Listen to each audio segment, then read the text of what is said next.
Hello students, তোমাদের সবাইকে আমাদের চ্যানেলে ওয়েলকাম জানাই। দেখো, আজকে আমরা তোমাদের ক্লাস 5 এর রায়ো মার্টিন প্রশ্নবিচিত্রা থেকে পরিবেশ ও বিজ্ঞানের যেটা 5 নম্বর সেট দেওয়া হয়েছে সেটা আমরা সলভ করে নেব। এর আগে আমরা তৃতীয় পর্বের মূল্যায়নের জন্য 4টি মডেল কোশ্চেন পেপার পরপর সলভ করে নিয়েছি। যারা সেই সমস্ত ক্লাসগুলো দেখোনি তারা অবশ্যই আমাদের চ্যানেলে প্লেলিস্ট অপশনে গিয়ে তোমাদের ক্লাস 5 এর রায় মার্টিনের আলাদা প্লেলিস্ট পেয়ে যাবে। সেখান থেকে পুরনো যে ক্লাসগুলো হয়ে গেছে 4টি সেট, সেগুলো অবশ্যই দেখে নিও। দেখো, 5 নম্বর স্কুল হচ্ছে বারাকপুর গভর্নমেন্ট হাই স্কুল। এই স্কুলের আমাদের প্রথম প্রশ্ন হচ্ছে কাঠ কয়লা কিভাবে তৈরি হয়। এটা তোমরা টেক্সট বুকেও পেয়ে যাবে। যাদের কাছে রায় মার্টিন আছে, পেজ নাম্বার হচ্ছে 246, লিখবে। টেক্সট বুকে দেখবে 130 পাতায় আছে। কেমন? জ্বলন্ত কাঠ জল দিয়ে বা বস্তা চাপা দিয়ে নিভিয়ে দিলে তা কাঠ কয়লায় পরিণত হয়। 2 নম্বর প্রশ্ন, ইংরেজি নাম পেপার, তাই না? কাগজের নাম হচ্ছে ইংরেজি নাম পেপার, সেটা কোথা থেকে এসেছে? আনসার হবে প্যাপিরাস থেকে। কি থেকে এসছে? প্যাপিরাস থেকে। নেক্সট, জীবাশ্ম জ্বালানি কি? লিখবে যে উদ্ভিদ ও প্রাণীর দেহাবশেষ শিলাস্তরের মধ্যে চাপা পড়ে ভূগর্ভে তাপ ও চাপে পরিবর্তিত হলে তাকে জীবাশ্ম বলে, এবং ওই জীবাশ্ম সৃষ্টির সময় জীব দেহাবশেষ ভূ অভ্যন্তরের চাপ, তাপে এবং রাসায়নিক বিক্রিয়ায় পরিবর্তিত হয়ে যখন জ্বালানি খনিজে পরিণত হয় তখন তাকে জীবাশ্ম জ্বালানি বলে। যেমন কয়লা, খনিজ তেল, পেট্রোলিয়াম, এগুলো হচ্ছে জীবাশ্ম জ্বালানির উদাহরণ। 4 নম্বর প্রশ্ন, এফপিও ছাপ কিসে থাকে? ফলের রসের বোতল, আচারের শিশি, জেলির শিশি, সসের শিশিতে আগমাগ দেখা যায়। তাহলে এফপিও ছাপ এইগুলোতে দেখা যায়। এরপরে, সূর্যের আলো থেকে কিভাবে বিদ্যুৎ শক্তি তৈরি হয়?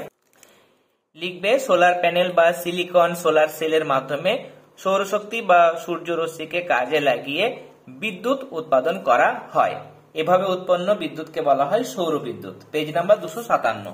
এরপরে আমরা শূন্যস্থান পূরণগুলো করে নেব। প্রথম প্রশ্ন, যিনি পরিষেবা গ্রহণ করেন তাকে কি বলে? তাকে বলা হয় উপভোক্তা। 2 নম্বর প্রশ্ন, চাঁদ আছে পৃথিবী থেকে কত দূরে?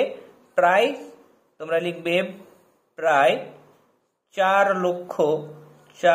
লক্ষ কিমি দূরে। ধোঁয়াতে ড্যাশ নামের বিষাক্ত গ্যাস থাকে? ধোঁয়াতে কার্বন মনোক্সাইড, কেমন? কার্বন মনোক্সাইড নামের বিষাক্ত গ্যাস থাকে, যার সংকেত হচ্ছে সিও। বড় রাস্তায় কি ধরে হাঁটা উচিত? ফুটপাত, তাহলে ফুটপাত লিখবে। পরের প্রশ্ন, ড্যাশ গতির ফলে পৃথিবীতে দিন রাত্রি হয়? এটা পৃথিবীর আহ্নিক গতি, কেমন? আহ্নিক গতির ফলে। এরপরে পরের পাতায় চলে যাও। দেখো, এমসিকিউ দেওয়া হয়েছে। সূর্য থেকে পৃথিবীতে আলো আসতে সময় লাগে প্রায় 8 মিনিট। কত বছর পর্যন্ত লেখাপড়া করা শিশুদের আইনত অধিকার? 14 বছর। ভারতে যাত্রী নিয়ে প্রথম ট্রেন চালু হয় 1853 সালে। সৌরবিদ্যুৎ এক ধরনের অপ্রচলিত শক্তি। স্টিম ইঞ্জিন চলে কিসে? কয়লাতে। টিকা লেখো। প্রথমে দেওয়া হয়েছে জলচক্র। লিখবে, দেখো, সূর্যের তাপে পুকুর, নদী, সমুদ্রের জল বাষ্প হয়ে উপরে উঠে যায়। উপরে উঠে গিয়ে শীতল হয়, ঠান্ডা হয়ে মেঘে পরিণত হয়। সেই মেঘ থেকে যখন বৃষ্টি হয় তখন সেই বৃষ্টি আবার পুকুর, নদী, সমুদ্রে ফিরে আসে। সূর্যের তাপে আবার পাহাড়ের মাথায় যে বরফটা সঞ্চিত থাকে সেটাও গলে যায়, সেটা আবার বাষ্প হয়ে উপরে উঠে যায়, আবার মেঘ সৃষ্টি হয়। এইভাবে জল কখনো দেখতে পাচ্ছ মেঘে, কখনো বৃষ্টি, আবার কখনো বরফ রূপে আকাশ আর পৃথিবীর মধ্যে ক্রমাগত ঘুরে চলেছে। একে বলা হচ্ছে জলচক্র। এবং এখানে যে চিত্রটা দেওয়া হয়েছে সেটা অবশ্যই তোমরা দেবে। এরপরে আরো একটা টিকা দেওয়া হয়েছে, দেখো, হড়পা বান, 301 পাতায় পেয়ে যাবে। পার্বত্য অঞ্চলে নদীগুলি নুড়ি পাথর জমে অগভীর হয়ে গেছে, ফলে হঠাৎ প্রচুর বৃষ্টি হলে নদী অত জল বয়ে নিয়ে যেতে পারে না। তখন নদীর দুকুল ছাপিয়ে বিশাল জলপ্রবাহ সবকিছু ধুয়ে নিয়ে নিচের দিকে নামতে থাকে। একে হড়পা বান বলে। শিশুদের মৌলিক অধিকার, এটা তোমরা টেক্সট বুকে পেয়ে যাবে। টেক্সট বুক থেকে আমি দেখিয়ে দিচ্ছি। দেখো, পেজ নাম্বার হচ্ছে 176, 176 পাতায় শিশুদের মৌলিক অধিকার, এগুলো তোমরা লিখবে। এরপরে আমরা 5 দাগের প্রশ্নগুলো আনসার দেখে নেব। প্রথমে সূর্যগ্রহণ কিভাবে হয় লেখো, আর পরিচ্ছন্ন চিহ্নিত চিত্র অঙ্কন করো। সূর্যগ্রহণের কারণটা তোমরা এই সংজ্ঞা থেকে লিখতে পারবে। কোন অবস্থার দিন যখন সূর্য ও পৃথিবীর মাঝে চাঁদ এক সরলরেখায় আসে তখন কিছুক্ষণের জন্য চাঁদের ছায়া পৃথিবীর উপর পড়ে। পৃথিবীর যে অংশে চাঁদের ছায়া পড়ে সেখান থেকে ওই সময় সূর্যকে দেখা যায় না, এভাবে সূর্যগ্রহণ ঘটে। এবং সূর্যগ্রহণে যে চিত্র দেখো, পাশে চিত্র দেওয়া হয়েছে, সূর্য এবং পৃথিবীর মাঝখানে চাঁদ আসে। সেক্ষেত্রে কি হয়, চাঁদের ছায়া পৃথিবীতে পড়ার কারণে ক এবং খ এই দুটো জায়গার মাঝের যে অংশ, এই জায়গা থেকে সূর্যকে আর দেখতে পাওয়া যায় না। তাহলে এখানে কি ঘটে, সূর্যগ্রহণ ঘটে। তাহলে এই চিত্রটা তোমরা অঙ্কন করবে। এরপরে দেখো, নিরাপদে পথ চলার জন্য তুমি কি কি নিয়ম মানবে। দেখো, এটা আমি টেক্সট বুকে দেখাচ্ছি, পেজ নাম্বার হচ্ছে 150। দেখো, নিরাপদে চলার জন্য যে যে নিয়মগুলো মানতে হবে, দেখো এখানে 5টা পয়েন্ট দেওয়া হয়েছে, তাই না? এই পয়েন্টগুলো তোমরা লিখবে। এরপরে সামাজিক পরিবেশ বলতে কি বোঝায়, আর একজন শিক্ষার্থী হিসেবে তুমি কিভাবে সমাজকে ভালো রাখবে। সামাজিক পরিবেশের সংজ্ঞায় তোমরা লিখবে, অনেক মানুষকে নিয়ে গড়ে ওঠে সমাজ। এই সমাজে থাকে বিভিন্ন রীতিনীতি, ধর্ম, সংস্কৃতি, শিক্ষা, বৃত্তি, যেগুলোকে একত্রে বলা হয় সামাজিক পরিবেশ। আর তুমি কিভাবে সমাজকে সুস্থ রাখবে, লিখবে আমি নিজে শিক্ষিত হয়ে উঠব, এটা একটা পয়েন্ট।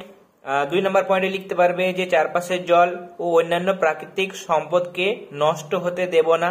3 নম্বর, মানুষজন মিলেমিশে একে অপরের সঙ্গে থাকবো এবং সুস্থ সামাজিক পরিবেশ গড়ে তুলবো।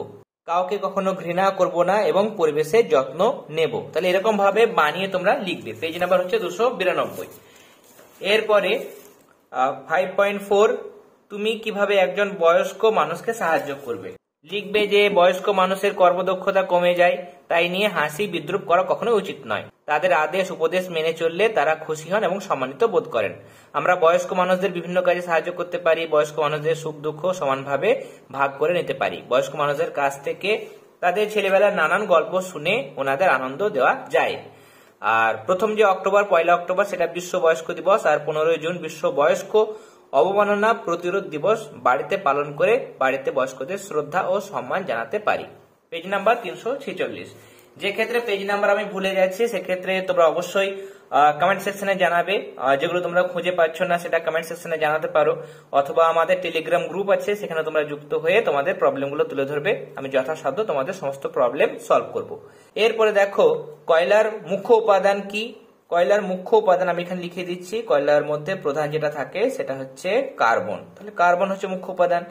কয়লা ধোঁয়া থেকে প্রদত্ত ক্ষেত্রে কি কি প্রকার ক্ষতি হতে পারে। শ্বাসের সঙ্গে মানে ভেতরে, যদি দেহের ভেতরে ঢোকে। আর 2 নম্বর হচ্ছে সৌধ বা স্থাপত্যের উপর প্রভাব। শ্বাসের সঙ্গে যদি দেহের ভেতরে ঢোকে তাহলে সেক্ষেত্রে শ্বাসকষ্ট হবে এবং ফুসফুসের রোগ হবে। আর সৌধ বা স্থাপত্যের উপর প্রভাব হচ্ছে উজ্জ্বলতা, মানে সৌধগুলোর উজ্জ্বলতা হ্রাস পাবে এবং গায়ে, মানে তাদের গায়ে, সৌধের গায়ে কি হবে, ক্ষত সৃষ্টি হবে। নেক্সট, জীবজগৎ যাতে ধ্বংস না হয় তার জন্য তুমি কি করবে। জীবজগৎ যাতে ধ্বংস না হয় সেই জন্য জীবজগৎকে রক্ষার জন্য পরিবেশ দূষণ রোধ করতে হবে, প্রচুর পরিমাণে গাছ লাগাতে হবে, নির্দিষ্ট পরিকল্পনার মাধ্যমে ভূমিকে ব্যবহার করতে হবে, দূষণ নিয়ন্ত্রণে বিভিন্ন আইন প্রয়োগ ও সামাজিক সচেতনতা গড়ে তুলতে হবে। এরপরে দেখো আমাদের আজকে সেটের শেষ প্রশ্ন, খনি অঞ্চলে ধস নামে কেন। এটা আমি দেখাচ্ছি। দেখো, তোমরা লিখবে যে খনি থেকে প্রচুর পরিমাণে খনিজ সম্পদ মানে কয়লা তোলা হলে নিচে ফাঁকা হয়ে যায়, ফলে উপরের মাটি অবলম্বন না পেয়ে ধস পড়ে বা ধসে পড়ে। তাহলে এই জায়গাটা তোমরা লিখবে। এটার পেজ নাম্বার হচ্ছে 252। তাহলে আজকে আমরা দেখো প্রশ্নবিচিত্রা থেকে 5 নম্বর স্কুলের সমস্ত প্রশ্নের আনসার গুলো দেখে নিলাম। আশা করি আজকে ক্লাসটি তোমাদের ভালো লেগেছে। তাহলে অবশ্যই ক্লাসটিতে লাইক দেবে। যারা এখনো পর্যন্ত চ্যানেলটি সাবস্ক্রাইব করনি তারা অবশ্যই সাবস্ক্রাইব করে নিও, এবং আমাদের চ্যানেলের প্লেলিস্ট অপশনে গিয়ে তোমরা ক্লাস 5 এর রায়মার্টিনে আলাদা প্লেলিস্ট পেয়ে যাবে। সেখান থেকে যে ক্লাসগুলো তোমাদের দেখা হয়নি অবশ্যই দেখে নিও। তাহলে আজকে ক্লাস এতটাই। তোমরা সবাই ভালো থেকো। All the very best.